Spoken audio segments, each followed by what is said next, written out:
So earlier in my live stream today, someone said, why does God give cancer to humans?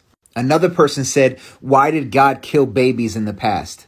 And I want to go ahead and address this for all the atheists that think that this is some type of like destruction of Christianity. Instead, I'm going to flip it on you and show you how this is an inconsistent view even on your part. Because on one hand, you'll ask why God doesn't get involved today in the evils of men, but then you'll get mad when he did get involved in the past.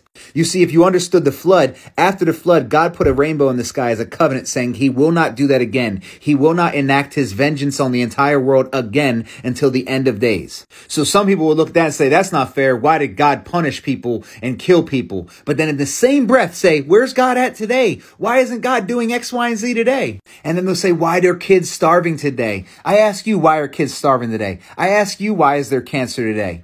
God gave you the world perfect, but it was sin that led to everything else. Well, why did God create sin? God didn't create sin. God gave us a law. When we choose to break his law, we sin. God's law is the guardrail. You jump over the guardrail and then get mad when you fall to your doom and blame God for letting you fall to your doom. Why do kids have cancer today? I don't know. Why were companies so greedy that they bypassed all safety measures and put things in our food and put things in our cooking utensils? In cooking ware like Teflon. Why did men do that? Why do men covet all the money in the world and not share it with those in need? Why do we have more food in America that we throw away daily, but people don't have food in other countries? It sounds like if we followed the 10 commandments of not coveting and not being greedy, then we would not have an issue here.